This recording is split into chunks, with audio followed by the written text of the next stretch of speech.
We've really got to start to embed this presumption that people won't work to a presumption that people can. But we have to create environments where people are able to dream and think about what they want to be when they grow up and then have access to support to achieve it.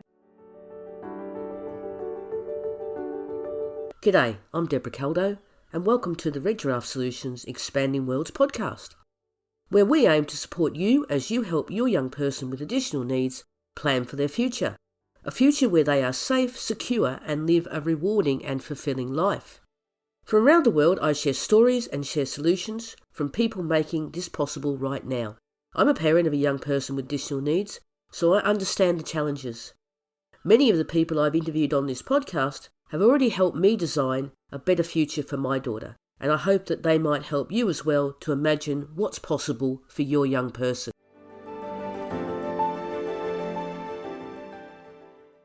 One of the things I think we should never forget is that we're always stronger together. One voice can sometimes get lost, but it's much harder to ignore many voices. And in many ways, that's what the organisation that's the focus of this week's episode is all about. My guest is Laura Davis, who is the CEO of BASE, which stands for British Association for Supported Employment. The name kind of says it all, but this is an industry body focused on setting the standards around supported employment for people with additional needs.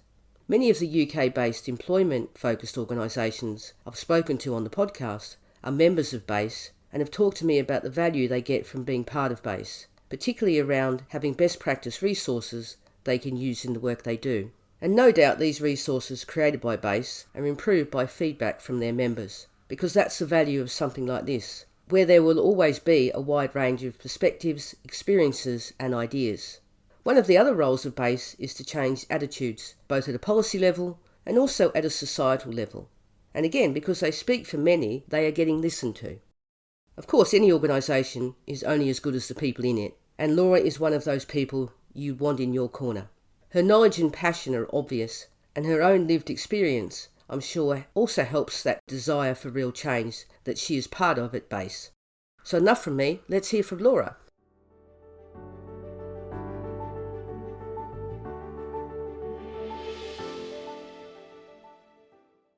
So thank you very much, Laura, for taking time to speak to me today. Can we start off by you talking a little bit about yourself and then also tell me about the organisation and your role within it? Thank you so much for inviting me to be here today. It's an absolute pleasure. So just to tell you a little bit about myself. So I'm Laura Davis. I'm the Chief Executive of the British Association for Supported Employment and Inclusive Trading, CIC. But I'm also a mum, and I'm the mum of 3 daughters. My eldest daughter has a learning disability with an education healthcare plan.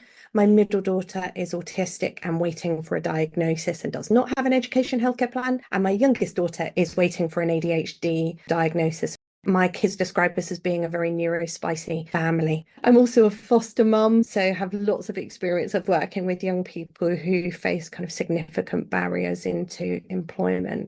I started my career working within the supported employment sector over 20 years ago. Well into it, actually. I knew I wanted to do something that was around kind of civil justice, social change, but wasn't entirely sure, and started off working in a long stay hospital for adults with a learning disability. So I've been working in terms of supporting people with a learning disability and autism into employment, as I say, for over 20 years now. I joined BASE as an organisation just over 2 years ago, and BASE is a national members charity with an increasing number of members, with around 350 members across the UK, that all believe in this principle that employment has to be for all, that everybody that wants to work, and this isn't about mandating people to work, this is about everybody that wants to, should have the right support in order to support them into a good career. So what kind of things do you do with the members, these organisations that join? So we've got a broad range of people that are joining our membership, from education providers, local authorities, an increasing number of employers that are actually joining our membership, which is really interesting. So we are the leading voice working across government to champion the evidence-based model that works to support people with a learning disability, autism, and disabled and neurodivergent people in its wider sense into good careers. We're working across the Department of Work and Pensions, the Department of Education, Department of Health, trying to join the dots together so that actually we can get some systemic changes into driving the equity that we all want to see. We also produce a lot of best practice guidelines and support our member organisations to keep up to date with what good practice looks like. Inclusive Trading CIC, which is our trading arm of the charity, we're also the leading workforce development agency. So we support people that are actually working frontline supporting disabled and neurodivergent people into work to ensure that they have access to good quality training. And that training is, again, being delivered more and more to employers that are understanding that we have to find different ways of attracting and retaining good quality people within our organisation. And they're going to have to do things differently. So there's lots of different ways that we are supporting our members across the UK to ensure that the voice of the people that we all represent is at the forefront of all conversations. You have standards then that you ask your members to adhere to?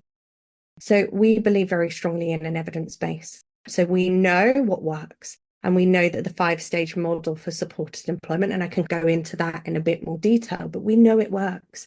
So we ensure that our members sign up not only to the model, but more importantly to a really rich set of values that underpins. And I think it's what makes the supported employment model so different than other kind of employment programs that are out there. It's based on high aspiration. We need to make sure that we are supporting people to think about a career and where they want to be and not making assumptions around what people can and can't do.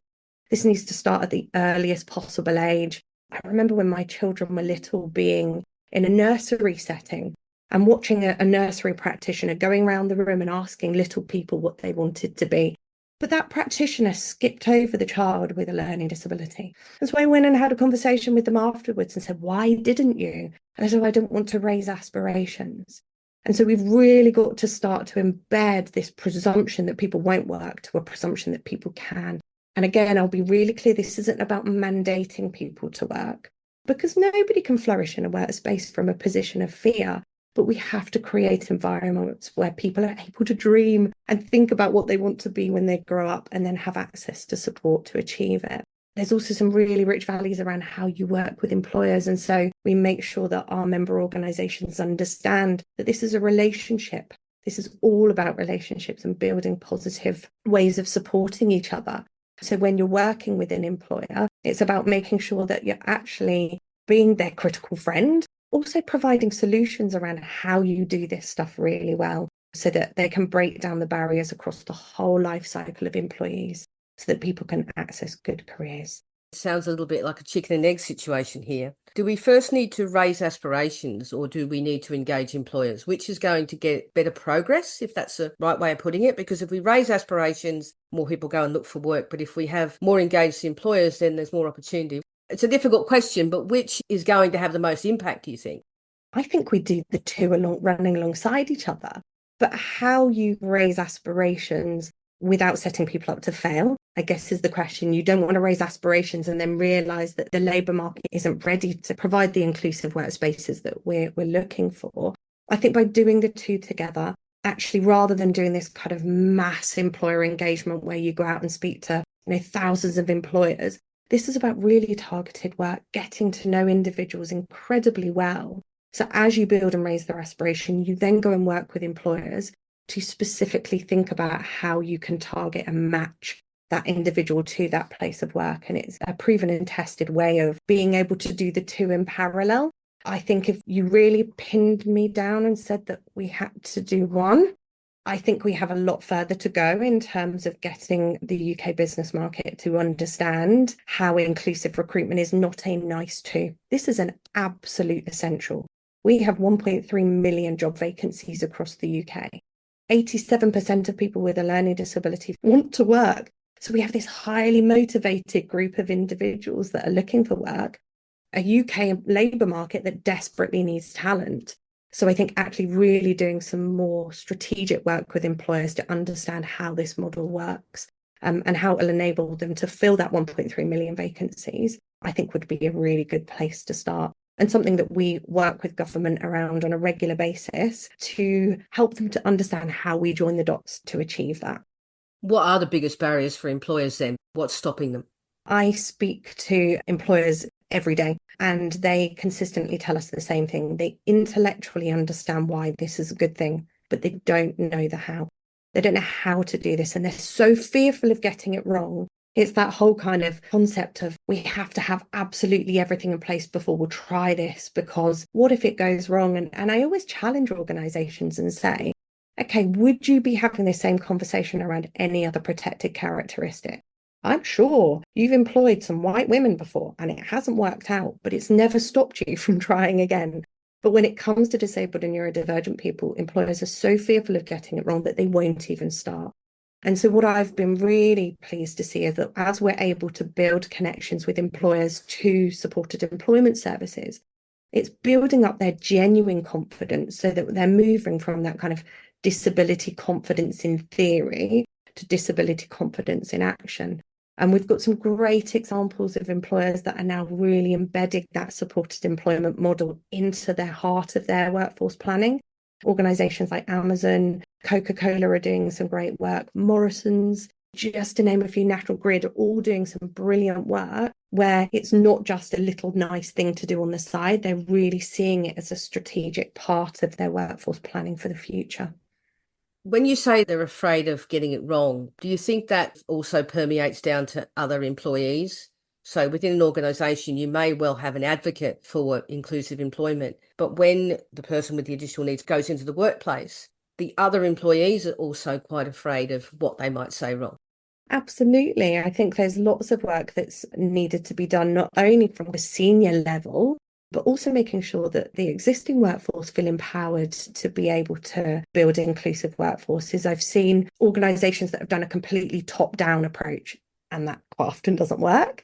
I think the most successful programs we're seeing is where it is bringing the whole workforce together on this journey and breaking down those barriers and challenging the perceptions. I think we talked very briefly at the beginning, but attitudes are the biggest barrier to creating inclusive workforces. And it's the one thing we can't legislate for. I can't bring in a piece of legislation that is going to address the attitudes that people have. But actually, through education and partnership, I think we're really beginning to address those concerns. And I think it's also about organizations not understanding the very practical things that they can do to build in adjustments throughout the life cycle. We often talk about adjustments and they only think about, well, once I've employed somebody, then I'll think about building in adjustments. We're doing lots of work with employers saying, no, it starts way before then. It starts when the moment you're thinking about how you advertise, you can build adjustments into it. Recruiting in a very different way. Again, employers seem to resonate with the fact that we've all employed somebody who was exceptional at an interview, but couldn't necessarily do the job. And so we're building ways that don't just lend themselves to extroverts versus introverts, that actually we build a system that enables everybody to flourish, and moving away from this testing people to providing opportunities where people can really showcase their strengths, talents, and abilities. So we're seeing real movement, but it's not as quick as we'd like. But I think through the partnerships that the supported employment sector is developing, I think we've got an opportunity for real change. Do you think we will get to that point, that tipping point where there's enough people in the workforce that everyone else goes, this is just ordinary? As the mother of a daughter with a learning disability, like I have every hope. And I look at the younger generation coming through, and that also gives me hope, because I think when I was at school, things were very segregated and I didn't know anyone with a learning disability or autism. And I look at my children now and their circle of friends, and actually they do. And so I think we have a real opportunity for change. Some of that is going to be driven by the shortage of staff. And actually, that's not a bad thing, because we want employers to be doing this because it makes really good business sense. Would I hope that we could make some real kind of system change over the next 5 to 10 years? I think we absolutely can, but it is going to need every person within the system to be travelling in the same direction. That links back to what we talked about at the beginning about aspirations then, doesn't it? And I don't want to get into a discussion about whether everyone should be in mainstream or specialist schools, but more integration in schools. Will that then help people aspiring for more for themselves, and also finding it easier to work with someone who has an additional need and not be afraid of what they might say to them? Yeah, absolutely. I think more integration in every part of life, not just in the schooling system. I think making sure that we are encouraging our young people to access things within our communities. My daughter goes to a gym, and when she first went there, she was really worried and really nervous and started to say, I think I need to go to a special gym. And we really pursued it and built her confidence. And you should see her now. She is absolutely bossing that gym. So I just think the more that we can encourage our young people to integrate with each other in every aspect of life, and that includes schooling, the better. We break down those fears and stigmas for the next generation of leaders to know the art of the possible, but also to value the different strengths. There isn't only one type of strength. Academic ability is not the only strength that we need within business. We need all sorts of different strengths and talents if we're going to genuinely innovate. So I think the more that we can encourage integration across all settings, the more likely it is that we'll start to build those truly inclusive workspaces.